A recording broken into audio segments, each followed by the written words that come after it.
예, 여러분 반갑습니다.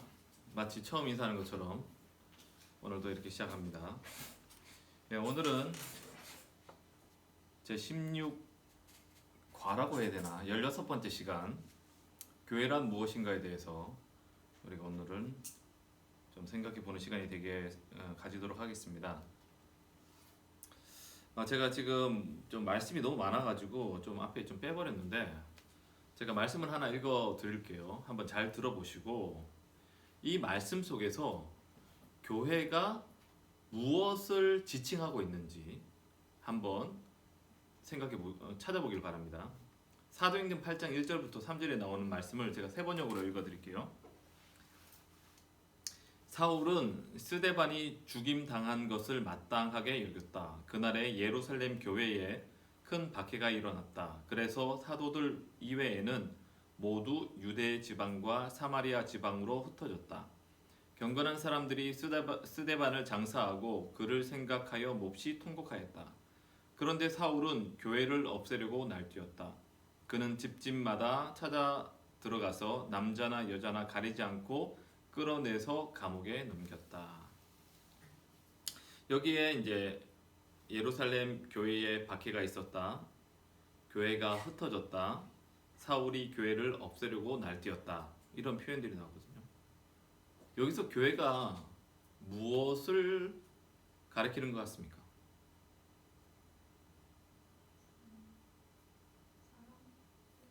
네. 사람을 가리키고 있어요.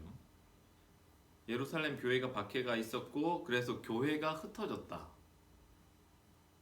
사울이 교회를 없애려고 날뛰면서 각자 남자나 여자를 잡아다가 감옥으로 넘겼다라고 되어 있는데 여러분 1세기에는 교회당이라는 우리가 지금은 교회라고 부르죠.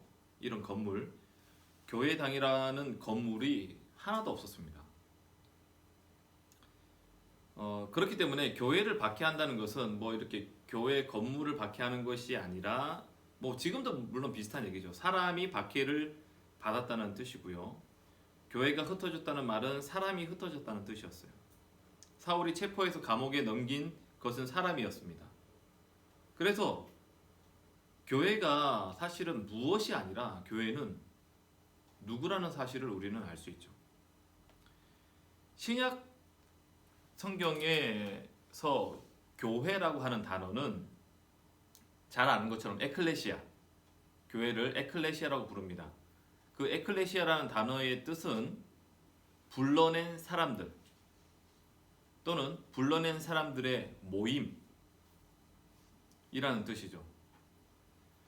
그래서 교회라는 말은 여기 말 자체에서 불러낸 사람이라는 의미가 있고요.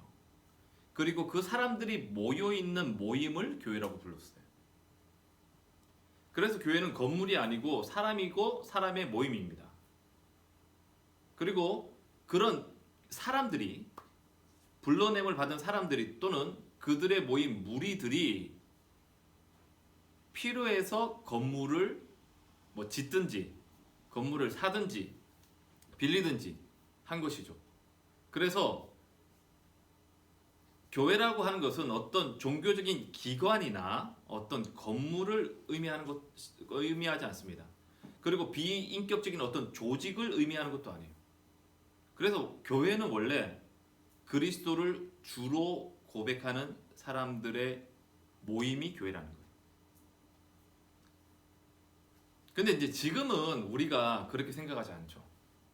보통 사람들이 교회라고 하면 건물을 생각하죠. 그리고 우리들도 물론 이런 이야기들을 아마 많이 들었을 거예요. 알고 있는 내용일 거예요. 하지만 그럼에도 불구하고 우리는 교회라고 얘기를 했을 때 다 건물을 생각합니다. 오늘 교회에서 모인다. 근데 지금 우리가 믿는 사람들이 이렇게 5명이 모였잖아요. 여기서 우리가 이렇게 모여있는 이것을 성경에서는 교회라고 부른단 말이에요. 만약에 여러분들이 커피숍 가서 이렇게 모였어.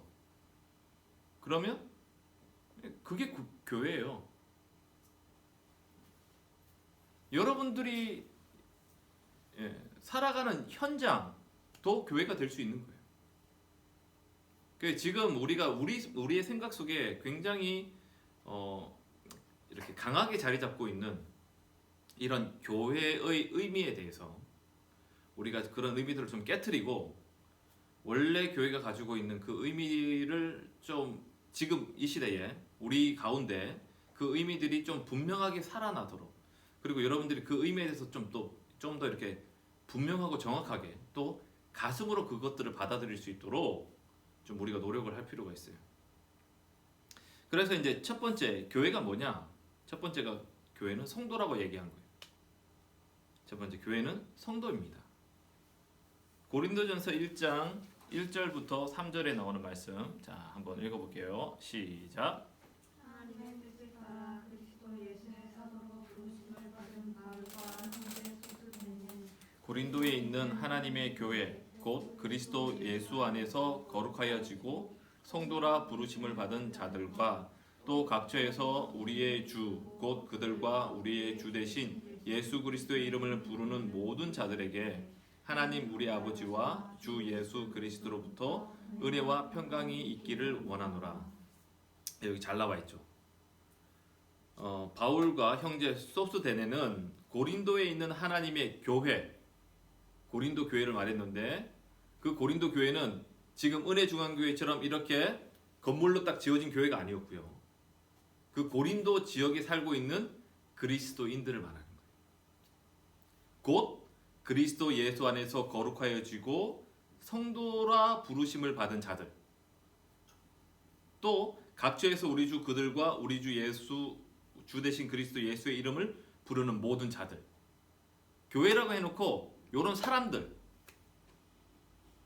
언급합니다. 교회가 곧 이런 사람들이라는 거죠. 주 예수 그리스도를 부르는 사람들의 사람들, 또 성도라고 부르심을 받은 사람들, 이런 사람들이 교회란 말이에요. 그래서 이제 교회라고 하는 것은 교회는 성도라고 지금 여기서 얘기하고 있고요. 성도는 구별된 무리, 즉 그리스도인들이란 뜻이고요. 교회는 이 예수 그리스도를 주님으로 모신 자들이라고 지금 얘기하고 있는 거예요. 그래서 이러한 사실들은요, 자연스럽게 교회가 2번으로 연결되어지는 거예요. 그래서 교회는 두 번째, 2명 이상의 성도들이 관계를 맺고 있어야 한다. 교회는 이렇게 부름받은 사람들이고 그들이 모인 무리이기 때문에, 모임이기 때문에 교회가 되기 위해서는 반드시 2명 이상의 관계가 있어야 됩니다. 그러니까 어떤 의미에서, 그러니까 나는 성경에 예수님께서 고린도에서 얘기하지만 우리는 하나님의 성전이라고 부르죠. 우리를 성전이라고 부르는 이유는 우리 안에 하나님께서 와 계시기 때문이에요. 하나님께서 거하시는 곳이기 때문에 우리를 성전이라고 부르는데, 자, 성전하고 교회는 다른 거예요. 근데 교회가 되려면 구원받은 사람 2명 이상이 서로 관계를 맺고 있어야지 교회가 된단 말이에요. 나 혼자는 교회가 아니란 말이에요. 나는 성전이긴 하지만 우리의 생각에 성전하고 교회를 동일시하죠. 그래서 교회를 하나님의 거룩한 성전이라고 우리가 부르는데, 근데 그건 잘못된 말이에요. 지금 이 건물은 거룩한 성전이 아니에요. 이 건물 자체가 거룩하지 않아요. 그러니까 우리는 성전이고, 성전이지만 교회는 아닙니다. 교회가 되기 위해서는 믿는 사람이 2명 이상 관계를 맺고 있어야 돼요. 그것을 교회라고 부릅니다. 자, 그러면 2명 이상 관계를 맺고 있어야 된다고 얘기했는데, 그들은 그럼 어떤 관계인가? 2명이 모여 있어요. 서로 남남이야. 그들을 우리가 어떻게 불러야 되는가? 그들은 무슨 관계로 지금 연결된 건가? 자, 에베소서 2장 19절입니다. 시작. 그러므로 이제부터 여러분은 외국 사람이나 나그네가 아니요 성도들과 함께 시민이며 하나님의 가족입니다. 예, 2사람 이상이 모였고 관계를 맺어야 되는데, 그럼 이 2사람이 맺는 그 관계를 우리가 뭐라고 불러야 되느냐? 이들은 같은 하나님의 나라의 시민이라고 부를 수도 있고, 같은 국민이죠. 그러니까 국민이라고 이야기할 수도 있고, 좀 더 친밀하게는 하나님의 가족이라고 부를 수 있다. 은경아, 너하고 나하고 가족이란 얘기야. 너 성도 틀리고 내 성도 틀리지만 네가 믿고 거듭났다면 너와 나는 가족인 거지. 우리는 다 가족 관계예요. 그리스도인은 예수님의 피로 맺어진 우리들은 다 가족이란 얘기입니다. 그리스도인 혼자서 교회가 될 수 없다고 제가 말했어요. 교회는 반드시 관계 속에서, 모임 속에서만 교회가 가능합니다. 여기 나와 있는 뭐 외국인, 나그네가 아니란 말은요. 여기 외국인과 나그네가 아니란 말은 이 사람은 공동체에 속하지 못한 사람들이란 말이거든요. 여기서 지금 외국인이라고 부르는 것, 나그네라고 부르는 것은 그 사람은 우리 공동체에 속해 있지 않은 외인이란 뜻이에요. 그런데 구원받은 사람은 더 이상 너희가 외국인도 나그네가 아니다. 우리는 함께 그 뭐 신분이 다르고 국적이 틀리고 인종적으로 틀리다 할지라도 우리가 함께 예수님을 믿고 있다면 우리는 하나님 나라의 백성이고 하나님의 가족이라고 말하고 있습니다. 인생은 어차피 혼자라는 말들을 세상에서 얘기하는데 어차피 인생은 혼자야. 혼자 왔다 혼자 가는 거지. 이렇게 얘기를 하는데 이 말은 성경적으로는 완전 틀린 말입니다. 구원받은 사람에게는 나와 함께 하시는 하나님과 내 곁에 같은 하나님을 섬기는 영적인 가족이 항상 있습니다. 이것을 기억하셔야 돼요. 자, 그러면서 우리가 교회에 대해 잘못 오해하고 잘못 사용하고 있는 구절을 하나 살펴보겠는데 디모데전서 3장 15절에 나오는 말씀이에요. 자, 한번 읽어봅시다. 시작. 만일 내가 지체하면 너로 하여금 하나님의 집에서 어떻게 행하여야 할지를 알게 하려 하니 이 집은 살아계신 하나님의 교회요 진리의 기둥과 터니라. 네, 이 얘기 많이 들어봤죠. 이 말씀. 이 말씀이 교회의 머릿돌 같은 데 보면 되게 이렇게 거의 머릿돌에 이 말씀이 다 기록된 곳이 많거든요. 자, 여기 보면 너로 하여금 하나님의 집에서 어떻게 행하여야 할지를 알게 하려 함이니 이 집은 살아계신 하나님의 교회요 진리의 기둥과 터다. 그런데 개역 개정에 지금 이 우리 말씀에 하나님의 집이라고 번역된 이것은 원래 가족이라는 의미입니다. 그래서 새 번역에는 다음과 같이 번역하고 있어요. 만일 내가 늦어지더라도 하나님의 가족 가운데서 사람이 어떻게 처신해야 하는지를 그대가 알게 하려는 것입니다. 이 가족은 살아계신 하나님의 교회요 진리의 기둥과 터입니다. 건물이 집이 교회가 아니라 가족이, 지금 여기서 가족은 구원받은 사람들을 말하는 거겠죠. 이 가족이 바로 교회라는 거예요. 같은 얘기예요. 그런데 이 말씀을 글자 그대로 집으로 이해를 해서 우리가 잘못 사용하고 하는 경우가 많습니다. 우리는 교회를 생각할 때 자꾸만 건물로 생각하는 것을 교정해야 돼요. 교회를 읽을 때 앞으로는 건물로 읽지 말고 차라리 가족이라고 넣어서 읽으세요. 그냥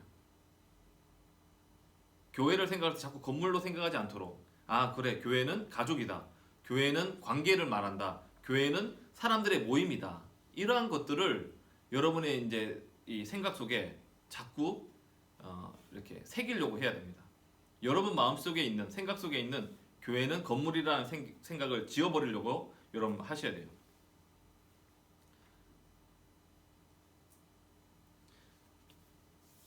그래서 교회를 생각할 때 나와 관계된 사람들을 우리는 더욱 생각해야 됩니다. 교회를 세우는 것은요, 그러면 우리가 교회를 세운다고 할 때 이 말은 어떻게 얘기할 수 있냐면 관계를 견고하게 하는 것이라고 할 수 있는 거예요. 교회를 세운다고 해서 우리가 헌금을 내고 막 이렇게 하는 것이 아니라 교회를 세우는 것은 관계를 견고하게 하는 것이다. 교회를 거룩하게 한다는 것은 관계를 방해하는 요소들을 제거하는 것이라고 말할 수 있는 거예요.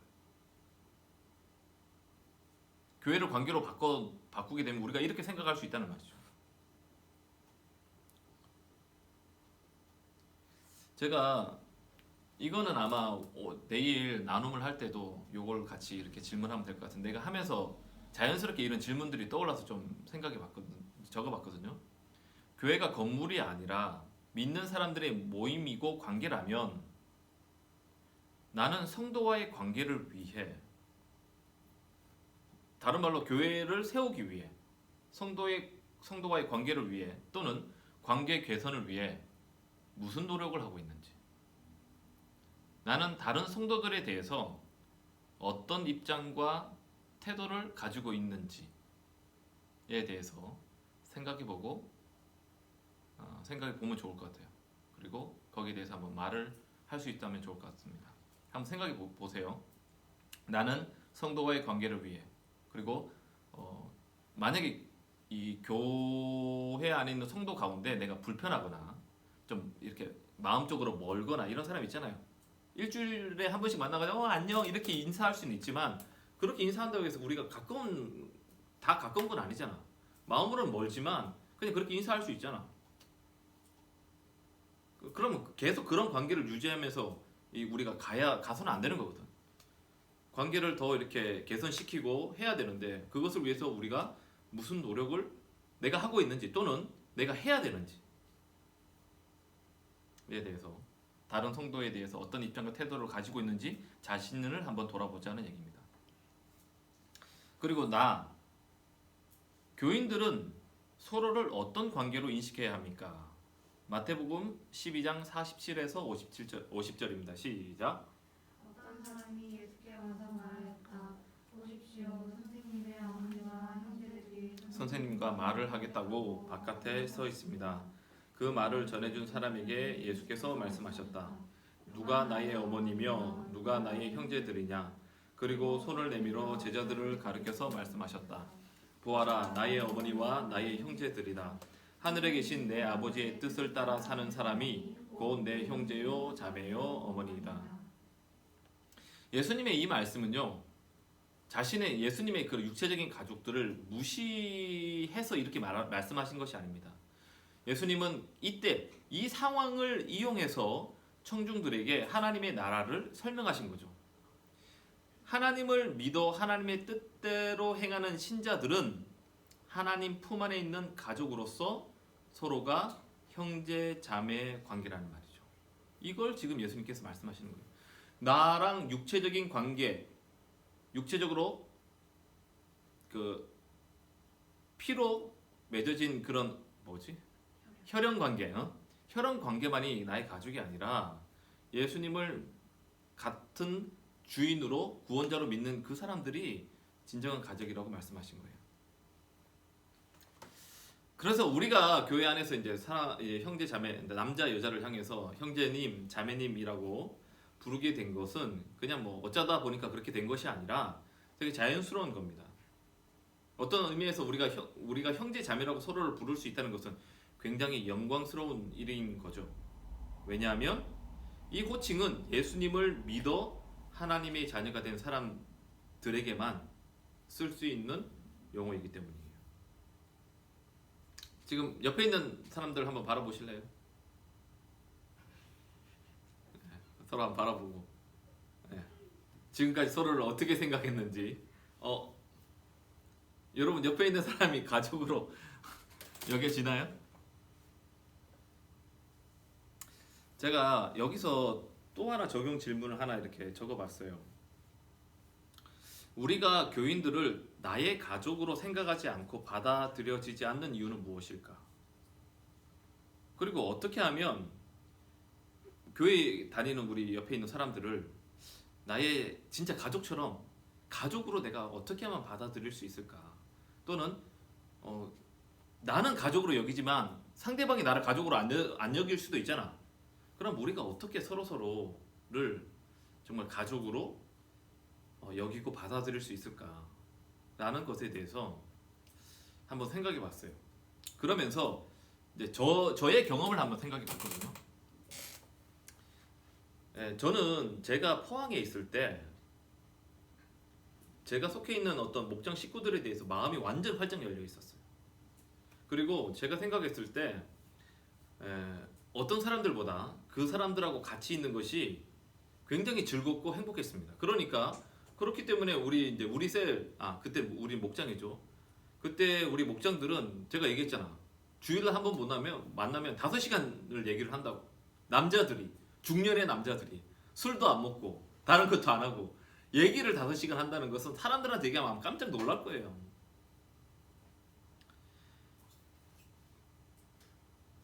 제가 거기에 있을 때에 제가 받은 느낌은 어떤 느낌이었냐면 내가 사랑을 받고 있고 섬김을 받는다는 느낌을 저는 받았어요. 예, 그런 느낌을 받다 보니까 그들과 이제 많은 이야기들을 할 수 있었고 정말 허물없이 아주 깊은 이야기들을 나누었습니다. 우리는 이거 제가 제 친구들도 있잖아요. 물론 제가 그렇게 발이 넓지 않고 굉장히 제가 관계가 없거든요. 별로 맨날 약간 아웃사이더에다가 혼자 있는 거 좋아하고 막 별로 어울리는 거 안 좋아해가지고 친구들이 많지는 않지만 그런데 이제 친구들하고도 같이 얘기를 하지 않는 그런 부분들을 거기서는 했다니까. 결국 친구에게도 얘기하지 못하는 것을 그쪽에서 얘기한다는 것도 결국 우리가 무슨 얘기를 나눌 수 있느냐라고 하는 사실은 내가 그렇게 대화를 나누는 그 사람에게 얼마나 그 마음이 열렸느냐 또는 그 사람을 신뢰하느냐 또는 어떤 그런 사랑을 느끼느냐 이거에 관련된 거거든요. 우리가 무슨 얘기를 하는지를 살펴보면 그렇게 이야기를 나눌 수 있는 그 우리의 이야기에 어느 정도 깊이까지를 나눌 수 있느냐가 곧 그 사람과 나와의 관계의 깊이를 설명해 주는 거예요. 근데 그 모임에서는 사람들이 그렇게 했다고.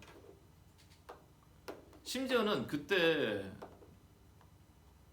교회 나온 지 우리 목장에 들어온 지 한 3개월밖에 안 되는 사람이 거기서 진짜 자기의 그런 막 진짜 별 얘기를 다 하는 거야. 어떤 면에서는 그 사람이 그렇게 얘기하니까 우리들도 자연스럽게 그런 얘기를 이제 하게 되는 거지. 아니 그 사람 혼자서만 그 얘기를 꺼내면 그게 무슨 얘기인지는 여기서 얘기하기는 좀 그렇지만 자기의 그런 좀 안 좋은 거라고 합시다. 그런 얘기를 꺼내는데 그 사람 혼자만 꺼낸다면 그 사람 얼마나 좀 민망할 수도 있잖아. 그런데 제가 느낀 건 어떤 거냐면 사람이 다 똑같다는 거예요. 우리가 그냥 안 그런 척 혹시 나만 그런 게 아닌가 막 우리가 좀 막 부끄러워하고 나만 그렇다고 생각을 좀 하는데 제가 그때 얘기를 하면서 느낀 것은 사람들이 살아가면서 고민하는 것 무슨 또 뭐 괴로워하는 것 여러 가지 것들이 나만의 문제가 아니라 모든 사람이 이런 것들을 고민하구나라는 것을 제가 거기서 느낄 수가 있었거든요. 근데 우리는 얘기 못하는 게 나만 그럴까 봐 이제 부끄러운 거지.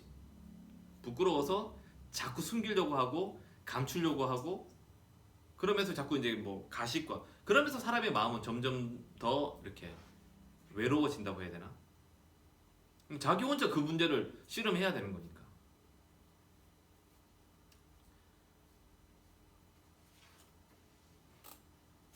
이제 그래서 어쨌든 간에 그런 허물없는 그런 이야기를 나누는 그런 모임이었단 말이죠. 그 당시에도 저는 어떻게 이런 공동체가 어떻게 해서 이런 관계가 이루어졌지? 어떻게 해서 이런 관계가 이루어질 수 있었을까? 제가 생각을 했는데 그것은요. 일단은 제가 봤을 때는 결국 셀 리더의 역할이었어요. 셀 리더가 그 리더가 보여주는 사랑과 헌신 덕분에 리더에게 마음이 열렸고 마음이 열리고 하면서 이제 결과적으로 그것들이 이제 전체 셀로 이렇게 이제 확장이 된 거 같죠. 거죠. 저는 그 리더로부터 그런 진심을 정말 느꼈어요. 그리고 리더가 나를 비롯해서 셀 식구들을 그렇게 섬길 수 있었던 것은 그럼 무엇 때문일까? 그것은 셀 리더가 그만큼 그에게 먼저 이제 하나님의 사랑이 넘쳤겠지. 그 자신이 하나님의 사랑으로 충만했고 그리고 그 하나님의 사랑을 충만하게 받았기 때문에 느끼고 있기 때문에 자기 역시 하나님을 위해서 그런 사랑을 헌신을 보였던 거지. 근데 그 하나님에 대한 사랑과 헌신들이 자기가 맡고 있는 셀 식구들에게 이렇게 나오는 거지. 하나님을 사랑하고 이웃을 사랑하는 건 마찬가지인 거지. 다른 게 아니라는 거지. 예. 진짜 우리 셀 리더는 자주 그런 얘기를 했어요. 자기는 이 땅에 미련이 조금도 없대요. 자기는 할 수만 있으면 하루라도 빨리 천국에 가고 싶다는 얘기를 많이 했어요.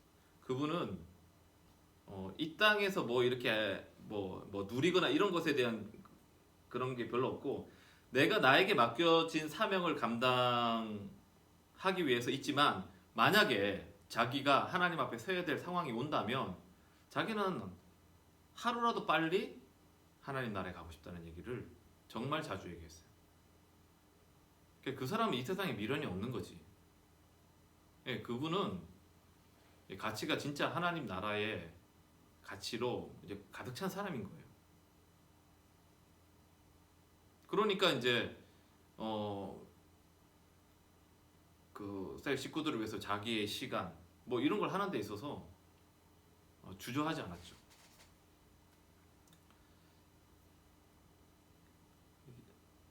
뭐 그런 게 아닐까. 이게 우리가 교회 안에서 이런 우리가 정말 하나님이 가족이라고 얘기를 하지만, 우리 머리는 다 알지. 하나님이 가족이라는 거.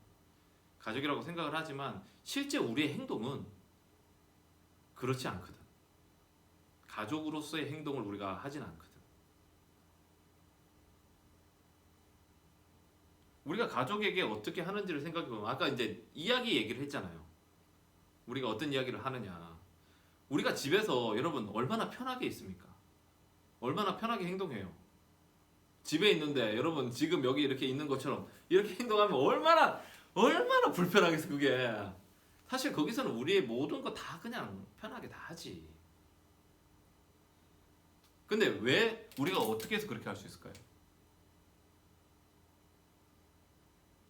결국 가족이라는 것은요, 내가 어떤 모습을 보여주더라도 우리 가족이 자기를 뭐 이렇게 어떻게 하지 않을 거라는 믿음이 기본적으로 믿음이 있기 때문인 거거든. 우리가 한번 셀에서 이야기하는 걸 한번 생각해 보세요. 옛날에 제가 교회에 있을 때 그런 얘기를 좀 들었거든. 셀 모임에서 이야기하는 거 조심해야 된다. 그냥 뭐 내가 뭐 하고 싶다고 해서 모든 얘기를 다 해버리면 그 이야기가 언제 어떻게 돌아가지고 온 교회 소문 다 나고 다른 사람 통해서 내 귀에 또 들어온다는 얘기지. 이게 결국 무슨 얘기예요? 못 믿는 거야. 두려운 거지. 만약에 교회가 그렇게 되면 우리가 얘기하는 이러한 나눔, 아까 얘기했던 이런 이야기들을 할 수는 없어요. 도저히. 어쨌든 간에 이런 그 가족 안에서의 그런 믿음과 신뢰가 있기 때문에 사실 이렇게 가는 거예요. 모든 뭐 때로는 나쁜 행동도 보이고, 물론 내가 지금 이거 아까 나중에 하려고 했던 것 같은데,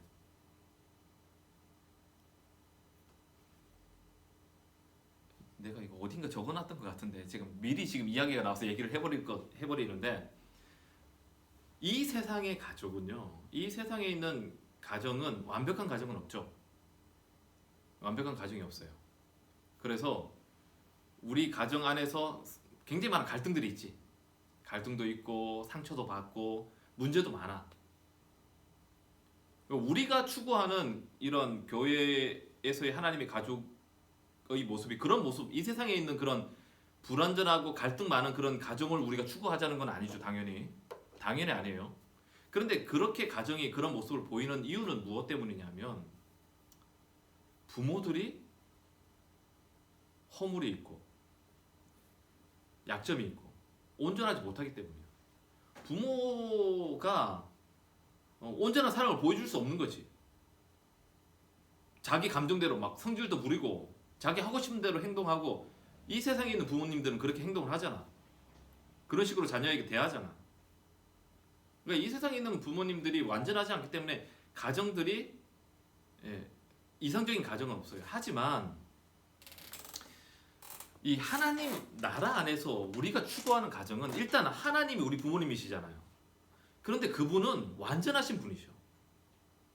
그분은 조금 더 흠이 없으시고 우리를 막 이렇게 우리 부모님들의 안 좋은 모습을 생각해 봤을 때 그러한 모습을 하나님은 가지고 있지 않으신 분이시지. 그분은 정말 완전하신 분이셔. 근데 문제가 있다면 그 하나님의 가족 안에 들어온 우리들이지. 결국 우리가 형제 자매라고 부르는 우리들은 예수님을 믿지만 여전히 불완전해. 그래서 그런 불완전한 우리 때문에 상처를 주고 받을 수는 있어요. 하지만 그래도 우리에게 희망이 있는 것은, 그래도 이 안이 그래도 우리가 소망이 있는 것은 우리가 그 하나님의 자녀가 되었다는 거예요. 왜냐하면 그 하나님이 좋으신 분이시고 완전하신 분이시기 때문에 우리가 그 하나님과 좋은 관계에 들어간다면 우리의 허물과 우리의 그런 불완전한 모습들이 반드시 교정되게 되어 있거든. 제가 얘기하는 성화가 구원받은 사람에게는 반드시 성화가 나타나게 되어 있다.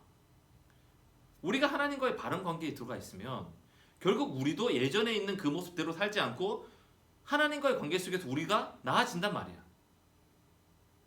그래서 이 하나님 안에 들어와 있는 이 가족들은 그래도 세상에 있는 가족들보다 더 소망이 있는 거예요. 어쨌든 간에 제가 얘기가 좀 많이 나가 버렸는데, 그래서 이제 우리가 어떻게 하면 교인들이 서로를 나의 가족으로 받아들일 수 있을 것인가에 대해서 제가 경험한 것을 가지고 한번 이야기를 나눠봤어요. 우리 한번 고민을 해봤으면 좋겠어요. 그리고 나 자신을 돌아봐야겠죠. 다 가족에는 형제 자매만 있는 것이 아니잖아요. 가족에는 부모도 있어야 돼요. 자, 고린도전서 4장 14절부터 17절입니다. 자, 읽습니다. 시작. 내가 이런 말을 쓰는 것은 여러분을 부끄럽게 하려는 것이 아니라 나의 사랑하는 자녀들 같이 훈계하려는 것입니다. 그리스도 안에서 여러분에게는 1만 명의 스승이 있을지라도 아버지는 여럿이 있을 수 없습니다. 그리스도 예수 안에서 복음으로 내가 여러분을 낳았습니다. 그러므로 나는 여러분에게 권합니다. 여러분은 나를 본받는 사람이 되십시오. 이 일 때문에 나는 디모데를 여러분에게 보냈습니다. 그는 주님 안에서 얻은 나의 사랑하는 신실한 아들입니다. 그는 그리스도 예수 안에서 행하는 나의 생활 방식을 여러분에게 되새겨 줄 것입니다. 어디에서나 모든 교회에서 내가 가르치는 그대로 말입니다. 바울은 자기가 전도하고 가르친 예수님을 믿는 고린도 교인들을 사랑하는 자녀같이 훈계한다고 말했습니다. 우리가 이 하나님의 가족 안에 아버지는 하나님이시라고 얘기를 했어요. 하지만 그 하나님 말고 그 하나님을 대신해서 이 땅 가운데 하나님의 역할을 감당하는 사람들이 교회 안에 있죠. 그래서 교회 안에는 그런 부모의 마음을 가지고 사람들을 대하는 사람이 있어야 됩니다. 그러한 관계가 이제 바울이 그러한 역할을 한 것이죠. 복음으로 사람을 낳는 사람. 바울과 디모데는 혈연 관계가 아닙니다. 하지만 디모데는 바울이 전도해서 예수님을 믿은 사람인데 바울의 표현대로 하자면 이 디모데를 자신이 복음으로 낳은 자식이라고 얘기했어요. 바울은 디모데를 아들로 여기면서 영적으로 키웠고 디모데는 바울을 아버지로 생각하면서 따랐습니다. 그럼 교회가 가족이라면 예수님을 믿은 새 신자를 자녀로 키워줄 부모, 아버지와 어머니가 필요해요. 교회를 가족이라고 얘기했죠. 우리 성도들을 교회를 하나님이 가족이라고 얘기했잖아요. 기독교가 학원이라면 부모가 필요 없고 교사가 필요할 것이고 교회가 보육원이라면 관리인이 필요할 겁니다. 하지만 교회는 가족이기 때문에 부모가 필요해요. 사도 바울이 이야기하는 게 이 땅 가운데 스승은 1만 명이나 있다. 하지만 교회 안에 부모는 별로 없다 라고 얘기합니다. 제가 목회자잖아요. 사실 이런 역할을 해주는 사람이 부모로서, 교회 안에서 부모로서, 영적인 부모로서의 역할을 해주는 사람이 목회자나 어떤 리더들인데, 셀 리더나 이런 사람들이 그 역할을 해줘야 되는데, 교회 안에는 부모는 별로 없고 스승만 많다는 거예요. 그냥 가르치려는 사람만 많다는 말이죠. 이걸 보면서 생각했어요. 나는 정말 스승인가? 아니 진짜 부모인가? 아니면 그냥 가르치는 선생으로서 역할을 하는가? 부모하고 교사, 스승의 차이점은 얼마나 희생을 하느냐에 달리는 거예요. 뭐 스승들도 학생들을 가르치기 위해서 수고를 하죠. 가르치기 위해서 열심히 준비하고 가르치는 수고는 하죠. 근데 부모는 뭐 물론 뭐 스승 중에 이 세상 가운데 제자들을 위해서 목숨을 버리는 스승도 있긴 하지만 그 스승은 부모 같은 마음인 거죠. 여기서 말하는 이 스승과 부모의 차이는, 스승은 그냥 가르치기만 하는 사람을 말하고 부모는 사랑하는 사람을 말하는 거거든. 부모도 자녀를 가르치죠. 스승도 가르치고. 하지만 그냥 직업으로서 학생들을 가르치는 스승하고 부모로서 자녀를 가르치는 것하고는 다르거든. 교회에는 직업으로 가르치는 교사가 아니라 사랑으로 가르치는, 그리고 사랑으로 그 자녀를 위해서 희생할 수 있는 아버지와 어머니가 필요하다니. 누가 이것을 해야 되냐? 나는 하기 싫다 이러면 안 돼. 처음에 들어온 여기 새신자 같은 경우에 처음에는 애기죠. 새신자라고 한다면 이제 갓 예수님을 믿은 사람이기 때문에 갓난아기죠. 그런데 예수님을 처음 믿었을 때는 갓난아기겠지만 시간이 지나고 세월이 지나고 시간이 흘렀음에도 불구하고 계속 애기 행태를 한다면 이건 진짜 안 되는 거죠. 결국 그 아기였던 새신자도 자라서 성장해서 언젠간 부모가 돼야 돼요. 그래서 여기서 이제 부모가 교회에 필요하다고 했을 때에 그 부모가 그럼 나랑 상관없는 얘기 이렇게 우리가 받아들여서는 안 되는 거죠. 그 부모는 내가 부모가 돼야 되는 거예요. 저 사람만 부모는 저 사람이야. 나는 자녀야. 우리가 이렇게 생각해서는 그 교회는 소망 없는 거예요.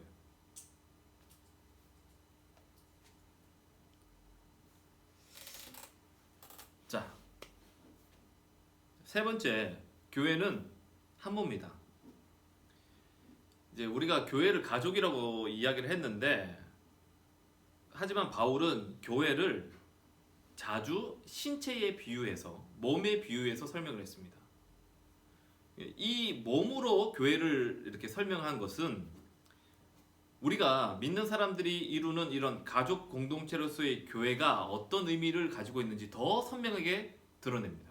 우리가 그냥 가족이라고 생각하는 것과 교회는 가족이야 라고 이렇게 설명하는 것보다 교회는 한 몸이야 라고 이야기하는 것이 그 가족이 갖고 있는 그 의미가 어떤 것인지를 더 선명하게 보여준다는 얘기예요.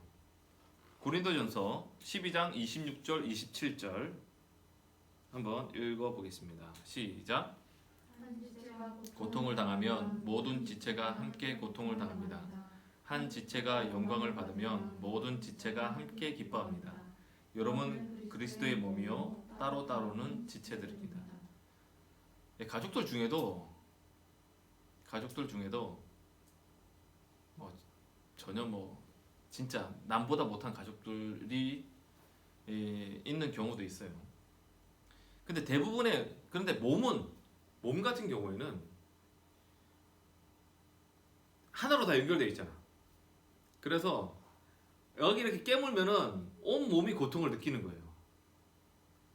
가족은 여러분 한번 여러분의 그 형제들이나 가족 관계를 생각해 보세요. 물론 이제 가족에 이르기 때문에 좀 안타까운 마음으로 하겠지만 몸은 훨씬 더 이렇게 센시티브하다고, 감각적으로.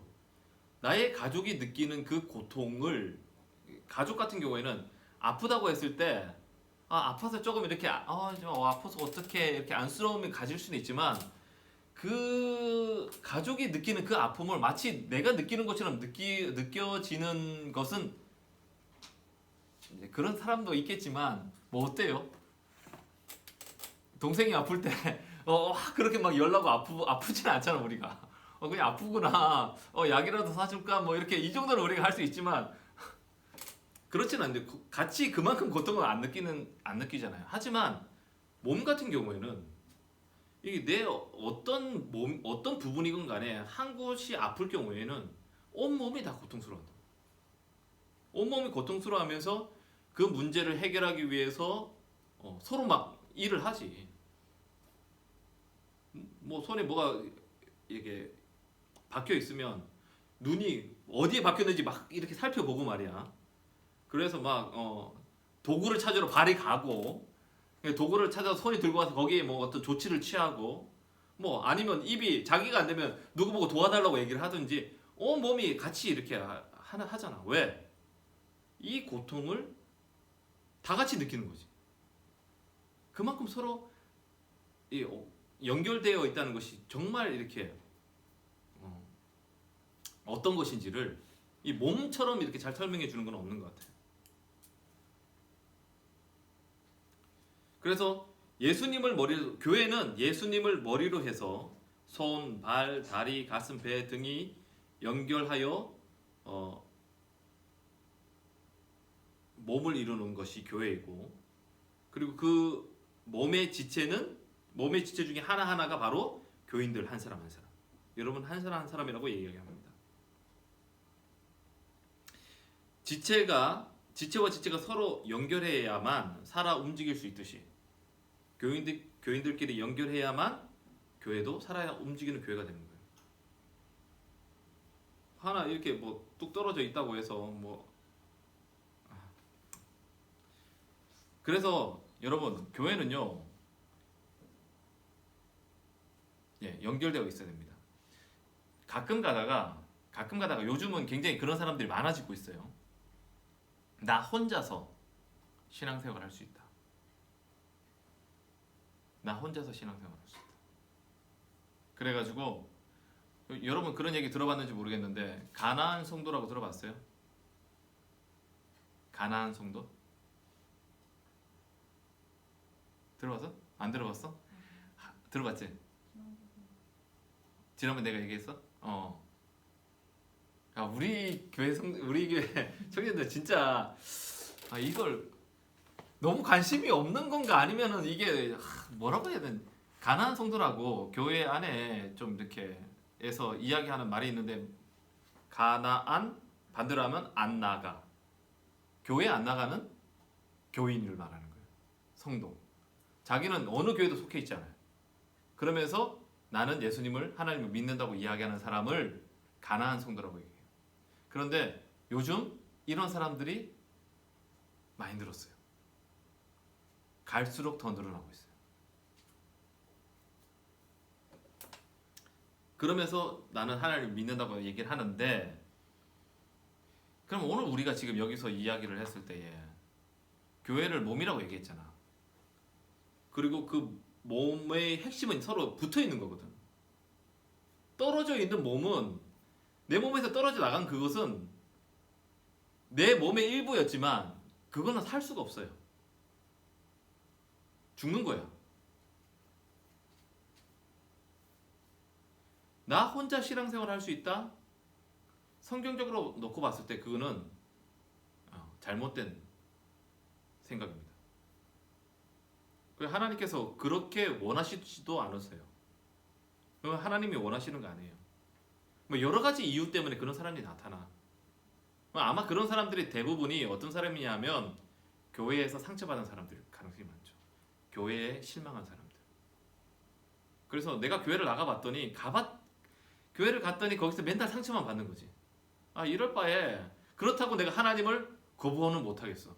하나님이 없다고는 하지 못하겠어. 그러니까 나는 그냥 안 나가고 혼자서 예배드린다. 어떻게? 미디어를 통해서 CTS, 기독교 방송이나 유튜브 통해서 그렇게 하겠다고 이야기를 하죠. 근데 그래서는 혼자서는 신앙이 성장할 수도 없어요. 왜냐하면 여러분 결국 우리가 이 공동체 안에서 사실 여기서 상처를 굉장히 우리가 서로 많이 주고받습니다. 상처를 주고 많이 받아요. 그건 사실이에요. 그런데 이렇게 우리가 상처를 주고받는 이 과정 역시도 뭐냐? 우리가 성장하는 과정이에요. 우리가 아이가 태어나서 자라는데 아무런 문제 없이 이렇게 자라지 않아요.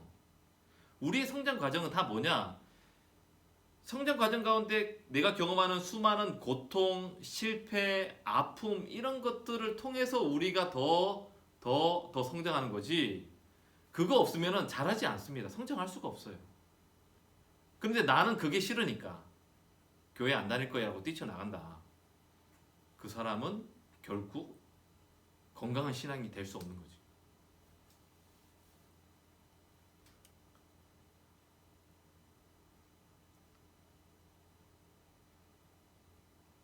예. 내가 교회의 머리이신 예수님께 연결되어 있다고 말하면서 나는 그 예수님께 헌신할 거야라고 말하면서 그 예수님의 몸인 교회에 나는 헌신하기 싫어. 그 교회에 나는 나가기 싫어. 이렇게 하는 것은 서로 모순된단 말이에요. 머리랑은 연결되어 있는데 몸이랑은 연결되기 싫다. 안 된단 말이에요. 연결돼야지 우리가 생존할 수 있고 성장할 수 있다. 이것을 여러분 기억하시길 바랍니다.